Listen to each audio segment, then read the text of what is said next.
Naka-green ka na naman ah. Magmamasim na naman tayo, pare.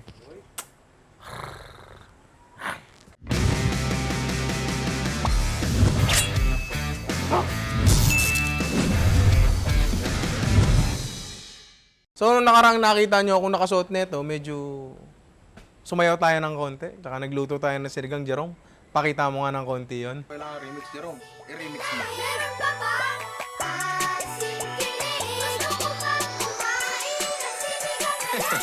Baka naman.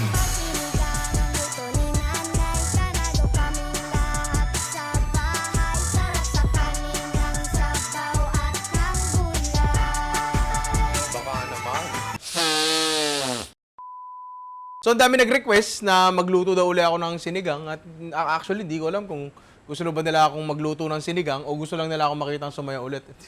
Hindi ko alam eh. So, tara. Jerome, play mo na uli yung remix natin.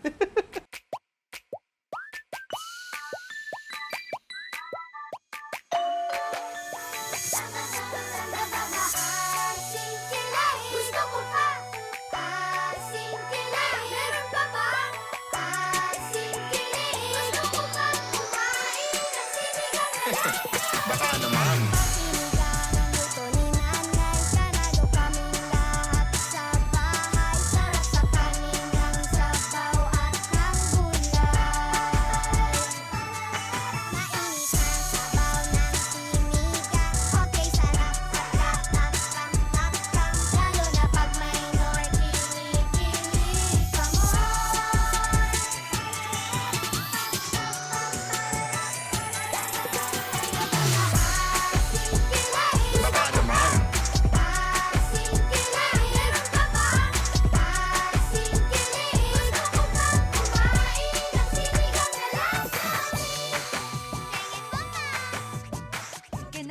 Sakit sa likod. Sayo-sayo ko muna.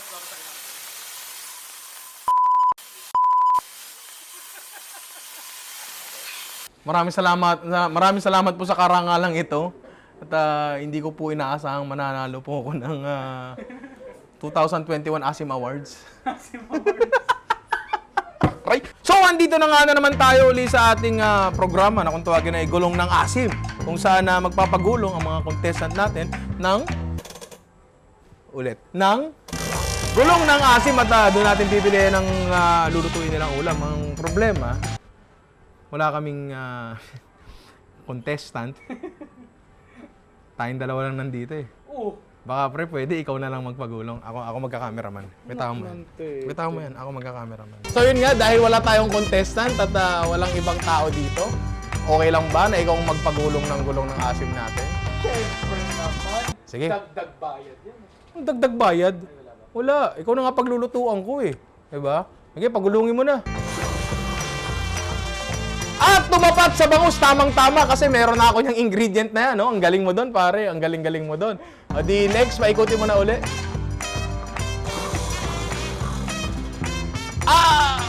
Wala akong hipon. Paikutin mo uli, pare. Bakit? Paikutin mo. Mahal ang hipon, paikutin mo. Paikutin mo uli, pare. Hindi pwede yan. Nag-chicken na tayo nakaraan eh. Tapat mo sa pork. Ha? Itapat mo sa pork. Ang galing! Saktong-sakto! So, paglulutuan ko kayo ng, ano tawag dyan? Pork, tsaka sinigang na bangus. Pwede na simulan. Congratulations sa'yo. Kita ba ako? Kapag inarap ko sa akin. Yan. Kita ako? Okay, so, yun nga. Maraming salamat sa ating contestant at tayo ngayon ay magluluto na. Simulan na natin. Salamat sa partisipasyon. Ha? Madali lang pala yung trabaho mo. Wow. Dali lang pala. Hindi naman pala masyadong mahirap yung mga ginagawa mo. No? So yun nga, kitang-kita niya, walang kadaya-daya. Nakuha niya ay pork, nakuha niya ay bangus, diba? So, lutuin na natin yun, pare. Ready ka na? Uy! Ready ka na ba? Ready na. Ba't yung nakaraang nanalo, binigyan ako ng 1,000? Dati ikaw rin magbibigyan ng 1,000 sa akin. Tita. So yun nga, alam nyo na kung anong gagawin natin ngayon. Tayo ay magluluto na naman ng dalawang klaseng sinigang dahil nakita nyo dun sa aming ruleta na walang kadaya-daya na ang napili natin ay, ano yun? Baboy at bangus. Diba? Andito ang ating mga typical sinigang accompaniments, pare. Pakita mo naman, yan. Kompleto yan. Meron tayong kangkong, talong, sitaw, ano yan, sibuyas, bawang, sili, kamatis. So syempre, nor sinigang mix. Diba? Tapos sa mga proteinang gagamitin natin ngayon, syempre, eto, meron tayo ditong liempo, 'di ba? Kasi gagawa tayo ng lechon kawali na sinigang, sinigang na lechon kawali. Kawaling lechong sinigang. Basta sinigang na lechong kawali. Tsaka syempre eto, hindi lang basta bangus pare, gagawa tayo ng sinigang na tinapa. 'Di ba? Hindi ko alam kung nagawa niyo ba 'yun, natikman niyo ba 'yun, ewan ko, pero 'yun yung gagawin natin ngayon kasi naano ako pare, na-inspire ako dun sa nakaraang content natin, yung Sutukil. Diba, Sutukil two ways. Naalala ko doon, nag-smoke ako ng yun nga, mga tinik ng tanigi, tapos ginawa nating sinigang. Tapos, masarap siya. Masarap. Masarap siya. Masarap. Masarap siya. So, susubukan natin kung pwede ba sinigang yun. So, magluto ka na, pre. Bakit ako? Sa office muna ako. Tawagin mo na lang ako pag magsasalita na ako ulit. So, kinailangan namin iusod ang aming camera dahil umuulan na naman at ang parte ng kusinang yon ay walang bubong. Pakita mo nga, iyan. Diba? So, nakaasa lang kami sa mga dahon ng kamyas, pero dahil medyo umuulan, lipat muna tayo ng angulo ng camera. Pero sakto ang umuulan kasi higop tayo ng masarap na sabaw. Yun. Pare, di ba? So, bago natin galawin ang mga kagulayan natin, di ba? Meron tayong kailangan gawin muna kasi ito yung medyo matagal. Meron tayong liempo dito, pare, di ba? Pakukuluin muna natin yon. Lalagay lang natin yan dito sa ating kalderong may tubig. Yan. Tapos lalagyan lang natin ng asin. Bahala na kayong gaano karami. Huwag lang sobra. Para lang magkalasa yung laman. Kasi etong sabaw na to, ito rin yung gagamitin natin pang sabaw ng ng sinigang natin kasi pork stock yan eh. Sabaw ng baboy yan eh, masarap yan eh, di ba? So, hintayin muna natin kumulo yan, tapos habang hinihintay natin, simulan natin mga kagulayan natin. Ayun nga, habang pinapakuluan natin ang baboy natin, hiwain natin ang mga gulay natin, pero alam nyo na yan eh, di ba? Kabisado yun na maghiwa ng gulay. So, subukan natin, Jerome, baka pwede mo kami nilagyan ng malupitang B-rolls dito. Hiwa-hiwa ng gulay lang, di ba? Game!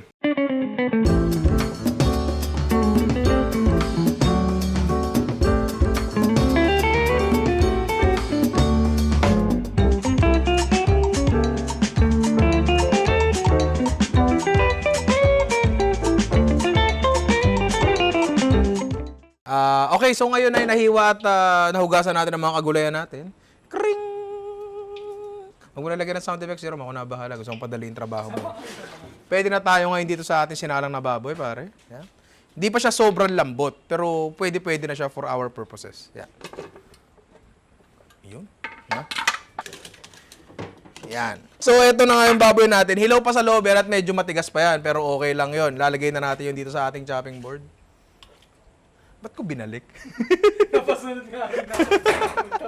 So, ngayon, ito na ang baboy natin. Gagawin na natin siya lechong kawali. Pipirituhin na natin. No? Pero, dalawa kasi ang schools of thought sa paggawa ng, schools of thought, no? Yung isa, yung pananatilihin siyang crispy, tapos sasabawan na lang. Yung iba, gagawin siya lechong kawali at pakukuluan. Mawawala yung lutong, pero ang benefit nun, mas mapupunta yung lasa ng tostadong balat, lasa ng tostadong baboy, yung lechon kawali flavor sa sabaw. And para sa akin, pag sinabi mong sinigang, dapat masabaw. So, yun ang gawin natin. Hiwain lang na muna natin to. Pare. Medyo mainit siya. Tsaka kahit pa paanong hiwa lang na gusto nyo, malaki, maliit, bahala kayo. Kung magagawa nyo makapaghiwa ng saktong one serving, di mabuti. Kung hindi naman, hindi mabuti. Hindi, okay lang yun. Okay lang yun. Nahiwa na natin siya. Meron na tayong mantika rito. Pare, pakita mo yung mantika natin. Di ata sila naniniwala. So, eto na nga ang ating baboy na pinakuluan. Eto ang ating mantika. Hindi ako yung mantika, eto. So, sasalang na natin to. At, yes, tatalsik to. So, maganda kayo ng kalasag.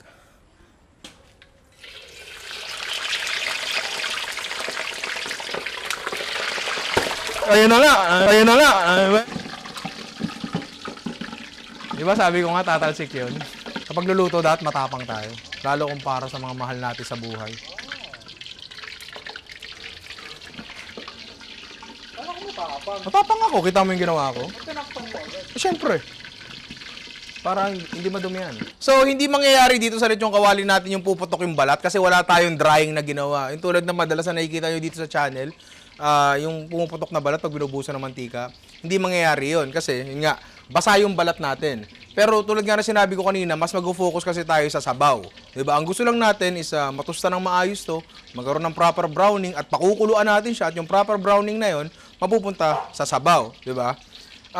Hindi naman siya naiba sa typical na sinigang na baboy, meron ka lang one extra step, one extra semi-dangerous step, no? Hindi naman ako napaso eh. Hindi, may naalala ako eh. Maalala mo kaya? Wala siyang pambili ng taho.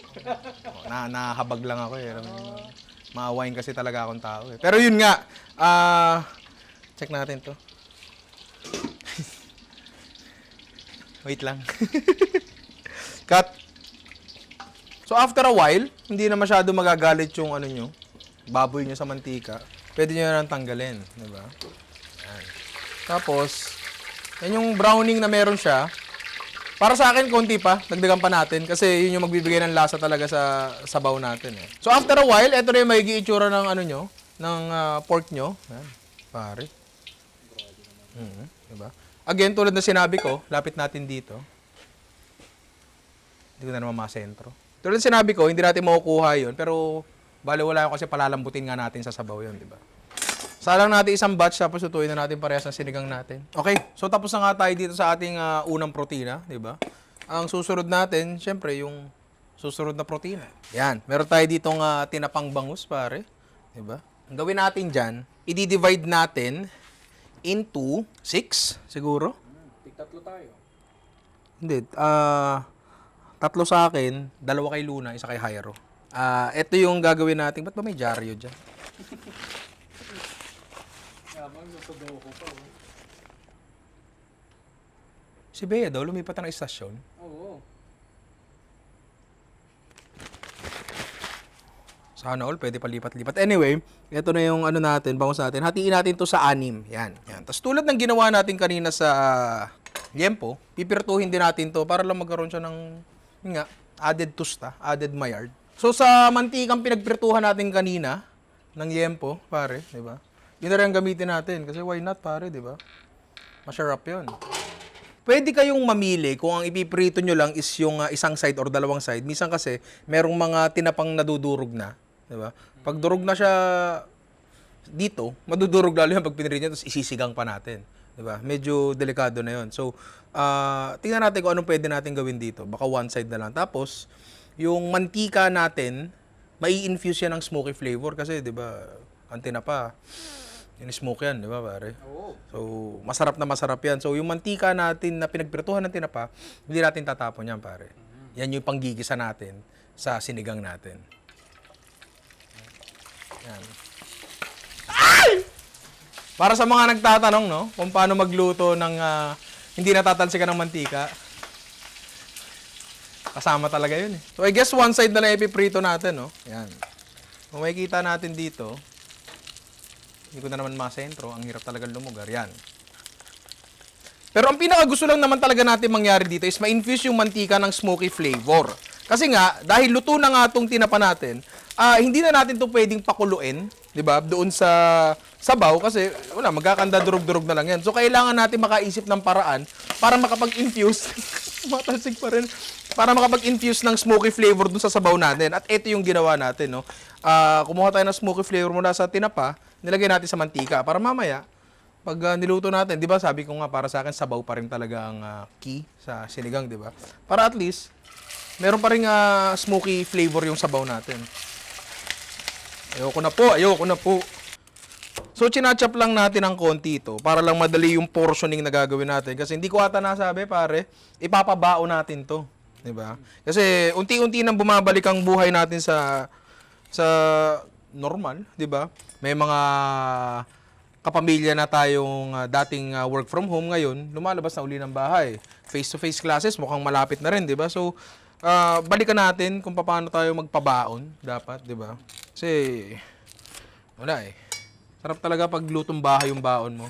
Kaysa kumain ka sa labas. Bukod sa sobrang tipid na, talagang mas masarap pa, di ba? Masarap talaga. Di ba? Tama. Kala ko, mali na naman ako eh. So, ito na nga, no? Magluluto na nga tayo tulad ng ginawa natin dati. Magkasabay, di ba? Sa ninong lang ipikasin. Dito natin lulutuin ang ating lechon kawali. Dito natin lulutuin ang ating tinapa. Kuha lang tayo ng konting mantika na pinagpirtuhan natin ng lechon kawali. Yan. Kuha lang din tayo ng konting mantika. Hindi, lalahatin na natin to. Baka kulangin pa to eh. Yan. Yung ginamit natin sa pamprito ng tinapa. Yan natin dyan. Masarap yung mantika na yan. Very, smoky ba? Tapos ilagay na natin agad sibuyas. Mamaya pa na, no, bibigyan ko kayo ng detailed costing para makita nyo kung gaano kasulit talagang magluto ng sinigang gamit ang Nor Sinigang Mix. Pare. Ano ba? Yan. Sunod natin kamatis. Yung sinigang, paborito talaga ng pamilya namin yan. Pati ako, paborito ko yan kahit araw-araw ko ulamin yan. Next natin ay bawang. Gisa-gisa lang, pare. Wow! Dual wheel! Diba? Mainit. So pag okay na siya, pag nagisa na siya, pwede natin siyang lagyan ng init ng pinagkuluan ng baboy natin. Yan. Dito syempre sa pang ano natin, lechon kawali. Tapos tubig lang dito sa ating pangkinapa. Dito sa ating lechon kawali, since medyo kulang pa nga sa lambot ang baboy natin, di ba? Pwede nating ilagay ito para magsimula na siyang lumambot. Lagyan nyo na lahat. Dito sa tinapa, wala pa tayong lalagay dyan kasi madudurog yung tinapa natin. Mas pwede natin lagyan ng patis parehas. Yan. Ano natin yan. So yun nga, after siguro mga 20 minutes siguro nakalipas, medyo malambot na ang ating baboy. Yan. Sa kung makikita nyo nga, medyo brown yung sabaw niya kasi yung lasa nung tostadong balat at karne ng baboy, napunta na dun sa sabaw. Okay. Ngayon na tayo maglalagay ng Nor Sinigang Mix, pare. Diba? Grabe. Diba, pare? Murang-mura sa halagang 13 pesos. Wow. Diba? Makakapagpasarap ka na. Pwede rin yan pabango minsan. May mo dyan. Tsaka maganda dito, tulad na sinabi ko noon pa, pwede ka magdagdag sa huli kapag nabitin ka. Dati kasi kami, pag gumagamit ng sampalok talaga, pag bitin yung asim ng sampalok mo, magpapakulo ka uli. Diba? Sobrang hirap. Sayang sa gas, sayang sa ganyan. Pag sinigang mix, lagay na lang. Convenient. Convenient. Diba? Convenient. Ako, maglalagay pa ako. Kasi gusto ko maasim talaga. Yung ano talaga. Yung achim kilig ba? Paano? Ganun. Matatawa ka. Matatawa ka. Isang buo pa. Yan. Dito sa kabila, siguro kalahati na lang ilalagay ko. Yan, okay. Paborito ng pamilya talaga namin itong sinigang. Gusto ko siya pabaon para kahit nasa trabaho ka, alam mo yun, parang nasa bahay ka pa rin kahit papaano. Tapos, tulad ng ginawa natin dati, lalagay tayo ng gulay in order. Kung makikita nyo mga kagulayan natin, pare, meron niyang order. Kasi ilalagay natin siya ayon sa order. So, magsimula tayo sa mga pinakamatitigas na gulay at yun ay ang labanos. Sunod natin dyan ay ang okra. Ayan. Tapos lutuin lang natin yan for siguro mga 5 minutes. Hindi ko alam. Mga ganun. Pwede nyo rin ilagay yung sili pala. Pwede nyo ilagay yung mga sili nyo. Yun ay kung gusto nyo medyo umanghang ng konti yung sabaw nyo. Kasi kakatas talaga ng konti. Kung hindi naman, pwede siyang ilagay sa dulo. Pero ako gusto ko medyo may kagat ng konti. Paano? Pag medyo luto na siya, after mga 5 minutes, pwede natin ilagay ang ating mga talong. Kung nagtatanong kayo, bakit hindi pa natin nilalagay yung tinapa dun sa kabila natin? Kasi madudurog siya. Madudurog siya. Ayaw natin nun. Hindi okay yun. Okay. After nyan, syempre, ang pinagsamang tangkay ng kangkong at sitaw. Yan. Uy. Pwede rin kayong maglagay dito ng tulad ng ginawa natin nakaraan, yung hugas bigas. Pwede rin yun para mas malapot ng konti yung sabaw natin. Kung nakapagsaing na kayo at natapon nyo na yung hugas bigas, pwede rin kayong actually maglagay dyan ng medyo light concentration lang ng cornstarch and water mixture. Pwede rin naman yun. Pwede rin naman yun. Huwag nyo lang palalaputin ng sobra, baka maging sarsa imbis sa sabaw, di ba? Pwede na tayo maglagay ng kangkong. Ayan. Oop. Oop. At from here, pwede nyo nang patayin. Kasi sapat na yung init na yan para malanta ang ating mga kagulayan. This point, pwede nating ilagay yung tinapa. Ha? Nakapatay na yung apoy, pwede na nakasindi pa siya ng konti. Tinapa natin, pwede nating ilagay. Sumukay sa nanay nyo. Baka sabihin nyo, walang lasang tinapa kasi nga hindi natin pinakuluan. Huwag nyong kalimutan na pinirito nga natin yung tinapa sa mantika. At yung mantika na yon ang nagbigay ng smoky flavor sa ating tawag dyan. Sinigang. Yun. At ito na nga ang ating sinigang na lechong kawali. Diba? I-adjust nyo na lang yung timpla kung gusto nyo. Pero dahil nga Nor Sinigang Mix ang gamit natin, palaging spot on, pare. Palaging sa pool. Di ba? Di ba? Ayan. Dito na naman tayo sa isang camera, pare. Ayan. Ready na to. At etong ating sinigang na tinapang bangus. Yan. Kaya rin siya. Dahan-dahanin nyo lang. Kasi ayan, medyo nadudurog na nga siya. Oh. Pero huwag kayong mag-alala. Smoky yan, pare. Tignan mo naman yan, pare. Oh. Sobrang sulit. Sobrang mura. Sobrang sarap at sobrang dali. Ayun na nga, nandito na tayo sa susunod na gagawin natin, which is yung ating, ano yun, pare? Portioning! Limutan ko. Kasi nga, titingnan natin kung viable ba ito na pambaon. Diba? Tapos i-costing natin para malaman natin kung maganda ba magpabaon ng mga ganito siligang. Kasi pare, ako sa totoo lang, pag yan, nasa labas ako, ganyan. Gusto ko baon ko, may sabaw. I mean, gusto kong kumain ng may sabaw sa labas, pero mahirap kasi magpabaon ng, may sabaw kasi tumatapon siya. Tuturuan ko rin pala kayo kung paano magpabaon ng may sabaw nang hindi tumatapon. Gusto nyo ba yon? Oo. May nag-aaway na naman doon. Ano bang problema niya mga yan? Kita mo, biglang bumait. Hirap sa mga ganyan. Yun nga, tara, mag-portion tayo. So, mag-portion na tayo ngayon, no? Simula tayo dito sa ating napakasarap na sinigang na tinapang bangus. Kasi alam na natin kung ilang portion to, eh. Diba? Kasi hiniwa natin to ng 6. So, 6 na portion to. Diba? Pwede kayong mag-invest dun sa baunan na leak-proof.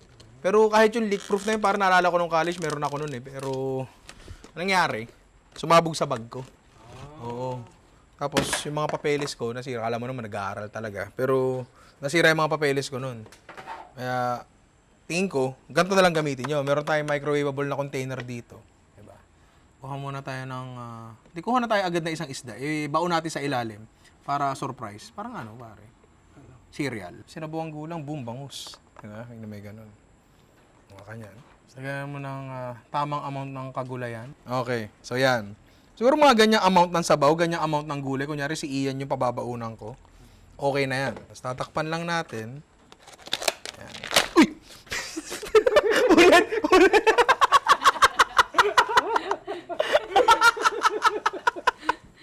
So, ganun po magbaon para sa mga anak natin. Hindi ko pala sukat ang sarili kong lakas. Pasensya na. Tapos tatakpan natin. Dahan-dahan. Palay ko, okay na yun. Tapos kukuha tayo ng cling wrap. Okay. Yung iba, ayaw gumamit ng plastic at naiintindihan ko yun. So, as much as possible, isang layer lang sana. Or dalawa. Para lang ma-ensure natin na hindi talaga siya tatapon. Talagay lang natin dyan. Ayan. Tapos pakapit natin dyan. Tapos papaikot natin. Ayan. Tapos isang ikot pa. Ito, to seal na to. Kumbaga, ito na yung pinakahuli. Ayan. Tapos pwede nating ipihit. Ipihit ng konti. Konti lang. Ang importante lang dito sa method na to, mahigpit. Ngayon, pag sa umaga, paalis na yung anak mo, sasabihin mo sa kanya, "Nak, ito baon mo. Pag to tumapon, doble baon mo." Pare. Di ba? Di ba? Pare. Di ba? Ang lupit. Walang katagas-tagas. Leak-free. Leak-proof. Di ba? So yun, sige, ipoportion muna namin lahat. Sana wala na akong masirang lalagyan. So ito na nga ang 6 nating sinigang na tinapang bangus, di ba? Sure na 6 tayo dyan kasi nga tayo naghiwa niyan. Itatabi natin to, banda ron. Yan. Tapos, meron pa tayong ibabalot. Ito nga ang ating sinigang na lechon kawali. Meron tayong isa pang gagawin dito para lang din isa pang approach to para lang maganda yung pambao natin. Meron tayo dito dalawang mas maliit na microwavable container. Basically, yung isa doon natin ilalagay ang karne at gulay. Sa kabila, yung sabaw. Bali, maliit na yung kailangan nating isil kasi ito hindi naman tatapon niya kasi wala naman siyang sabaw. Ang target ko dito, makakuha ng siguro 10 portion. Since di naman tayo nagtitinda dito, tansya-tansya na lang. Pero kung talagang gusto nyong accurate, timbangin nyo. Wala namang problema doon. Siguro yung ganyan na dami ng karne at gulay, hindi na masyado masama yan, pare. Anong palagay mo? Oo. Okay na yan, di ba? Dito sa kabila, sabaw. Para mas marami ka rin sabaw na madala, di ba? Yan. Okay na yan, huwag din natin masyadong punuin. Dahan-dahan. Dahan-dahan lang. Dahan-dahan, okay. Hindi natin alam ang sarili nating kapangyarihan. Dating gawin, kiklingra pa rin natin. Importante lang dyan, mahigpit na mahigpit. Ayan. Tapos, dating gawin, gigisingin mo yung anak mo, sabihin mo, nak, pag to tumapon, doble baon mo. Pero pag hindi to tumapon, wala kang baon ngayon. Oh. Pare. Waterproofs. Diba? So, gawin na natin yun sa lahat at balikan ko kayo kung ilang portion yung lalabas. Tapos magko-costing tayo. So, eto nga, meron tayo lumabas na 8 portion dun sa 1 kilong baboy na ginawa natin. Wala pang sabaw yan, ha? Puro gulay at laman pa lang yan. Sabaw, mamaya na yung portion. So, ngayon, pinakamahalaga ang gagawin natin, magko-costing na tayo, pare. Tapos dadaling ko muna ito doon dahan-dahan.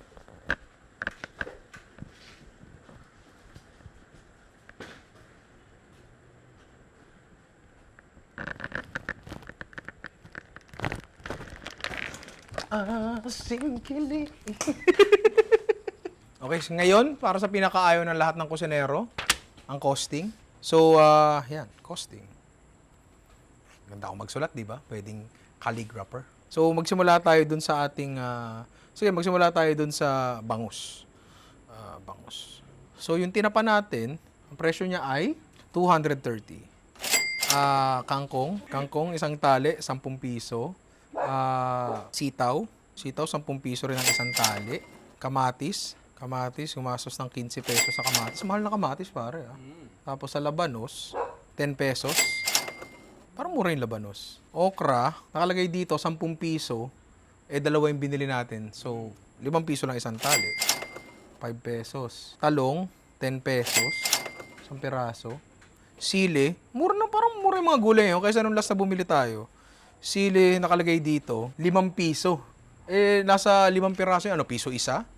So, nilagay natin 3. Lagyan natin 3 piso.